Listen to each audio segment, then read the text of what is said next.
Kasi ngayon ko napansin ng mga viewers natin, target itong si Director Matibag ng mga post on social media at inungkat yung kanyang previous conversation. It's an audio clip, tama po ba? With a certain Mel Tama. Yeah. Sabio. Okay? Yes, Kung yes, yes. saan marami kayong nabitawan na hindi magandang salita at tinakot nyo po itong si Mel Sabio. Ano po ba yung konteksto nitong conversation na ito? Well, kinento ko kanina yan na kasi natanong din nga, incidentally, meron kaming press briefing doon sa mga nahuli namin na sa human trafficking, tsaka yung update kay Jason sa pero natanong yan. So yung nangyari kasi talaga dyan, my wife is on his third trimester ng pregnancy niya. And I'm sure makaka-relate ka rito dahil kapapanganak lang yata ng misis mo, Sir Christian. So, yung wife ko, every month at that, nung pregnancy niya sa bunso namin, she's always rushed to the ER kasi nag-spotting. So, there's one day na this December 2020, tumawag siya sa akin na umiiyak at parang galit na alam niya kasi kaibigan ko si Mel Sabio, bakit nag-post ng attack sa kanya. So, parang sinasabi niya, sumasakit yung tiyan niya. So, ang tendency ko, I called si Sabio, si Mel Sabio, and yung conversation namin, kung nakuha ng buo yun, kung na-capture, mahinahon na pag-uusap, nagsimula.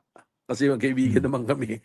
Hanggang Ano sa po ba yung napunta na pinost? dun sa Ano po ba yung pinost ni political Mel Hindi Sabio? ko na mano exactly, but political in relation sa kasi napunta siya ron sa kalaban ng wife ko, so nagpopormahan ng laban. So political 'yon.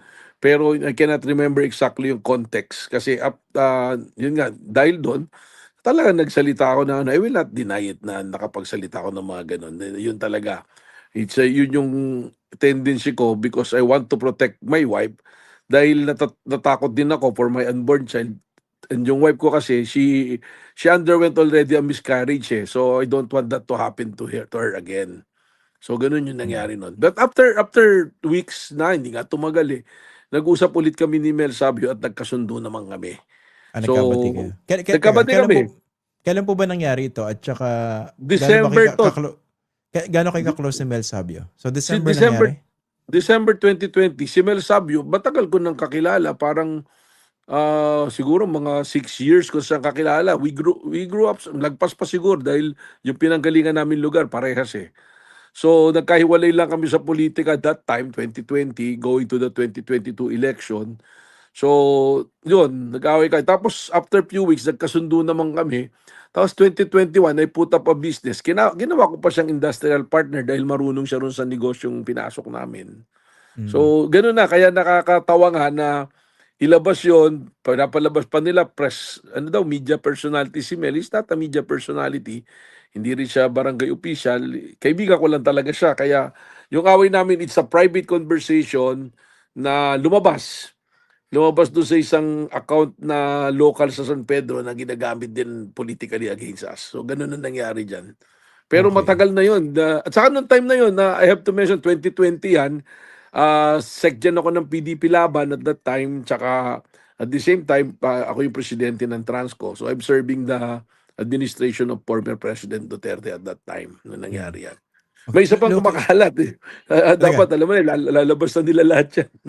kaya Puro dito muna, luma. ano yung susunod? Ano po ba yung susunod? Yung barangay election naman yon, I'm acting as a lawyer of one of the candidates na naagrabyado. So may naghamon sa akin ng away, pinatulan ko. Lawyer to Parang lawyer, nakita ko lawyer. yan. Lawyer din yon, lawyer din. Tapos yung isa, yung kinik out ako ni Sen Erwin Gatchalian doon sa Zoom meeting because nagsasagutan kami ni Senator Manny Pacquiao. And Senator Manny Pacquiao happened to be my friend now, ninong pa sa binyag nung isang anak namin. So ganun naman, yung mga nakaaway ko naman na yan, puro mga naging kaibigan ko na. Oo. Do you regret losing your cool dito sa tatlong insidenteng binabanggit ninyo? Well, I will not apologize on it na nangyari yon kasi ang instinct ko is to protect my wife and my unborn child. Doon naman sa isa is to fight for my client. And doon naman sa isa, to fight for my party, which is PDP Laban na ngayon, they enjoying the benefit of PDP Laban because pinaglaban natin yung PDP Laban for them. So, siguro nung time na yon, to my assessment na nasabi natin yun, we have reasons, no? Pero if you're asking me if I regret it, it's a lesson to me, you know? And now, ang sagot ko dyan, now that I'm the NBI, iba yung personality. I'm carrying the weight of NBI, the mandate of the people doon sa NBI. So, hindi na tayo pwedeng magbase sa galit. Kailangan, pag may galit ka ngayon, investigasyon na tamang. Okay. Tapos, hindi ka na rin pwedeng magbase doon sa mga emotion mo. Dapat may procedure ka na. Hindi ka pwedeng magbase sa sinasabi ng iba. Kailangan solid evidence and yun ang dokumento na ang tinitingnan mo. So ganun yung ano natin. Saka actually, if you will notice, Sir Christian, nung binigay sa akin tong responsibility sa NBI, ako mismo inadjust ko yung sarili ko eh. I have to admit, sometimes pag lawyer ka, passionate ka, fight for your client, di ba? Parang no matter what. Pero ngayon kasi you should be mindful of the position na binigay sa that you're Okay. carrying the whole NBI, not only yourself. Okay. Behave na. Hindi Okay. naman behave. Ano pa rin tayo? Hahabulin pa rin natin yung mga illegal, no? Yung tapang natin, doon naman natin dadalhin. But meron na Okay. tayong proseso at meron Sige. tayong tinitingnan na dokumento at ebidensya. Opo. Ito isa kong tanong, no? Paano kumalat yung ano? Di ba that was a private conversation between you and this Mel Sabio? Hindi Yeah. ba may paglabag sa wiretapping yan? Sino Yes. nag-record to begin with? Yes. Ni-record ni Mel mismo yan. Na actually, inadmit naman niya sa akin, boss, sabi niya, ano, pare sa akin. He admitted, pinasa niya to sa dalawang tao na ipasa niya na yun naman siguro binigay naman dun sa peke yung sa San Pedro Insider, isa local Facebook sa San Pedro na opposed din sa amin politically.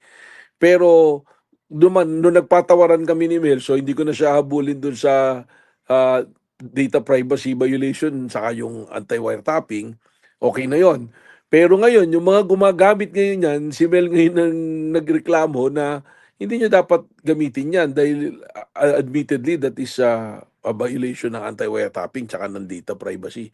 Naano rin nga kay Mel kasi apektado siya ngayon, parang sinara niya na lang daw muna yung Facebook niya para wala na muna siya nakukuhang mga mensahe kung kani-kanino. So Siguro tong may si mga Mel, Hmm.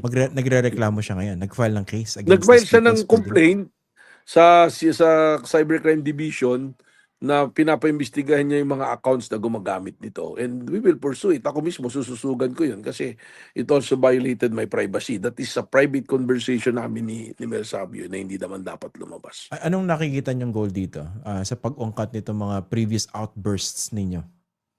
Well, Christian, your guess is as good as mine. Alam mo naman kung bakit, ano? At alam mo kung sino tumitira sa akin. Nakakagulat nga eh. Masyado May akong letter D ba? binibigyan ng... Meron ba letter D? Well, hindi. Ito na lang. Masyado akong binibigyan ng pansin ni Loren Batoy, ni Malutikya, ni Eric Celis, ni Sas. Masyado akong importante ngayon sa kanila. So, alam mo na. Ispilingin mo na yung letter D, di ba? At incidental to, at that time, I'm implementing law and order doon sa mga at pinupulis natin yung mga ginagawang mali at kasabay din ng pagtestimonya ko. Tingnan mo pati yung kinoconnect nila kung yung yun daw, di ba sinabi ko yung behavioral science department should study na. Ako daw dapat magpa-study rin doon, di ba? Well, siguro yun yung way nila to argue kung ano yung cost nila, no? Ang nangyari kasi diyan yung outburst daw ni Vice President parehas din doon sa akin. Well, siguro to a certain extent, Sir Christian, ano, na pag mahal mo kasi yung nasasaktan, na magagalit ka talaga, di ba? Teka, ano doon? Yung nagmura habang nakasalampak sa sahig? Na madilim yung background? Sinasabi ko lang, di ba, Christian, napapamura ka talaga minsan pag yung mga mahal mo sa buhay nasasaktan di ba? Pero Oh. parang ano yata, hindi naman yata pareho yung level ng ano na yan. Pananakot. Kasi isa tinakot niya presidente.